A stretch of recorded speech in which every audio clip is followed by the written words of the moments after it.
Assalamualaikum warahmatullahi wabarakatuh. Kembali lagi pada pembelajaran fikih kelas 7. Hari ini kalian akan membahas mengenai sholat berjamaah. Bersama saya selalu di Umi Kalsum Channel. Jangan lupa like, comment, and subscribe. Selalu ditunggu. Adapun kompetensi dasar pembelajaran kita pada hari ini adalah mengamalkan sholat berjamaah sebagai bukti ketaatan kepada ajaran Islam, menjalankan sikap demokratis dan gotong royong sebagai implementasi dari pengetahuan tentang sholat berjamaah, menganalisis ketentuan sholat berjamaah, dan mengkomunikasikan hasil analisis tentang tata cara sholat berjamaah.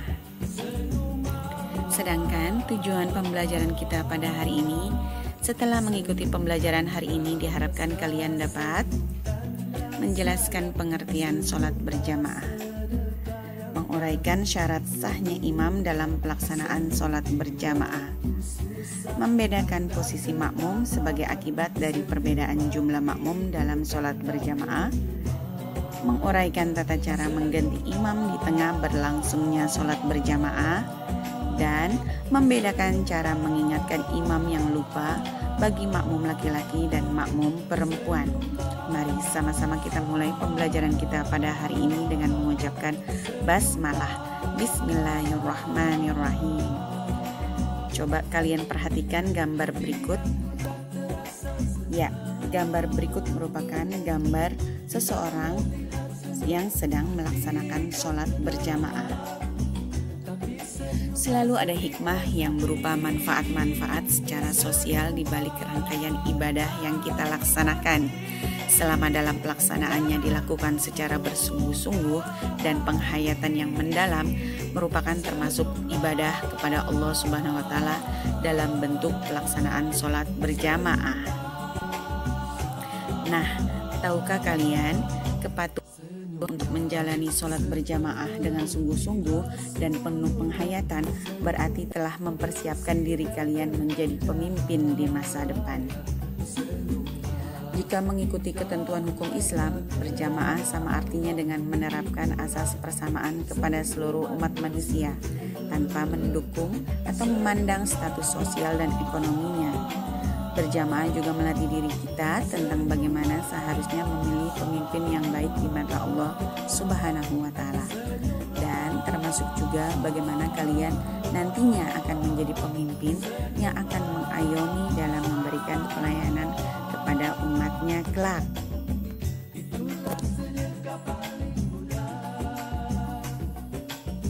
Tahukah kalian, bisakah kalian membedakan antara sholatul munfaridah dengan sholatul jamaah?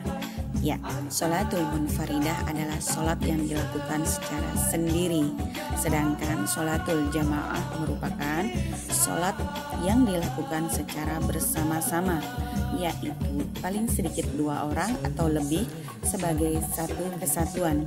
Yang satunya berperan sebagai imam dan yang lainnya sebagai makmum. Dalil yang menjelaskan tentang sholat berjamaah sebagaimana dijelaskan dalam Al-Quran surat An-Nisa ayat 102 yang berbunyi, A'udzubillahi minasyaitonirrajim, Bismillahirrahmanirrahim, wa idza kunta fihim fa aqamta lahumus sholata faltaqum ta'ifatun minhum ma'ak, yang artinya, dan apabila kamu berada di tengah-tengah mereka, para sahabat kamu, lalu hendaklah kamu mendirikan sholat bersama-sama mereka. Dan dijelaskan pula dalam hadis Rasulullah SAW yang diriwayatkan oleh semua imam hadis kecuali An-Nasai dan Abu Daud yang berbunyi, Sholatul jama'ati tafdolu min sholatil fadzi bisab'in wa isyrina darajah, yang artinya sholat berjamaah itu lebih utama 27 derajat kedudukannya di sisi Allah Subhanahu wa Ta'ala dibandingkan sholat sendirian. Ya, sebagaimana kalian yang ketahui bahwasanya dalam sholat berjamaah terdiri dari seorang imam dan makmum. Apa itu imam? Imam adalah seseorang yang memimpin dalam sholat berjamaah.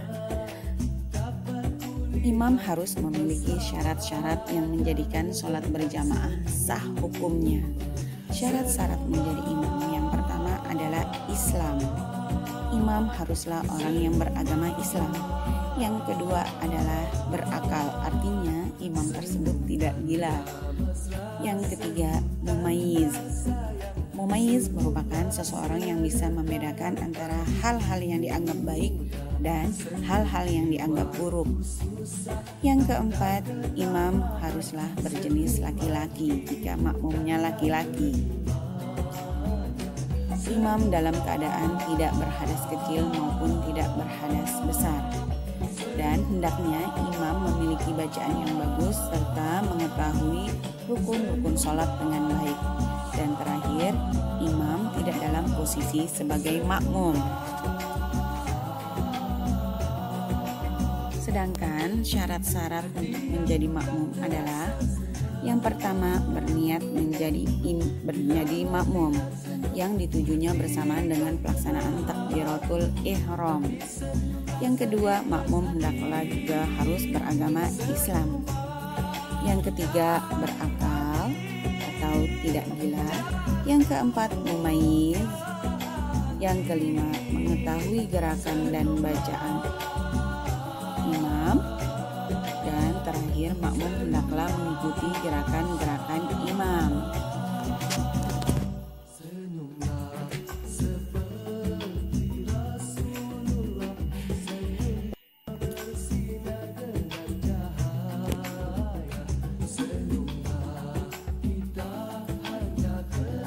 Nah, perlu kalian ketahui ya, ada dua istilah dalam kaitannya dengan ikutnya makmum terhadap imam, yaitu makmum muwafiq dan makmum masbuk.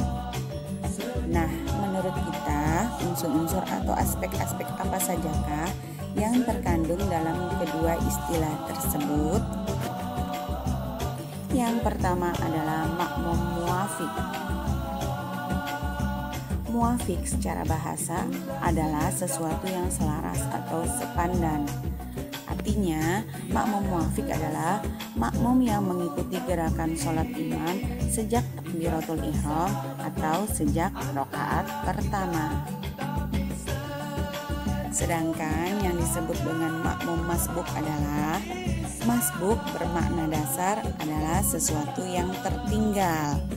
Berarti yang dimaksud dengan makmum masbuk adalah makmum yang tidak mengikuti imam dari rakaat pertama. Artinya makmum yang tertinggal dalam sholat berjamaah. Nah, pernahkah kalian ketika dalam sholat berjamaah lalu imam lupa gerakan atau lupa membaca sesuatu? Nah, bagaimana cara kita mengingatkannya? Cara mengingatkan imam yang lupa.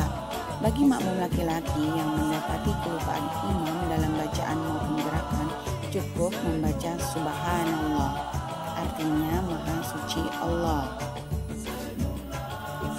Sedangkan jika makmumnya perempuan yang menemukan imam yang lupa bacaan atau gerakan sholat, maka cara mengingatkan imam tersebut adalah dengan menepukkan telapak tangan bagian dalam tangan kiri ke punggung tangan kanan ataupun sebaliknya.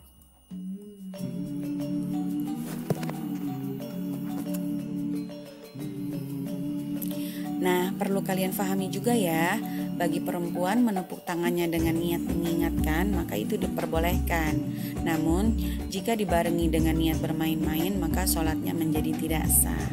Bertepuk tangan boleh dilakukan lebih dari satu kali sampai dipastikan imam menyadari bacaan dan gerakannya yang dilupakannya.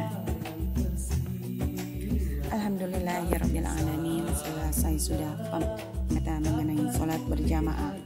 Banyak hikmah yang dapat kita ambil dari pelaksanaan sholat berjamaah.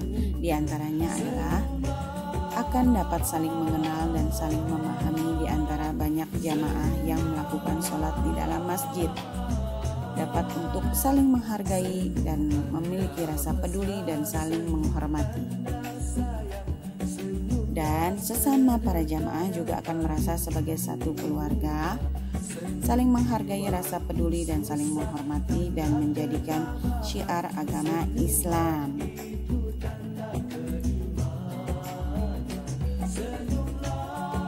Nah, pernahkah kalian alami atau melihat dan mendengar ada muslim yang dilarang ikut sholat berjamaah karena muslim tersebut miskin?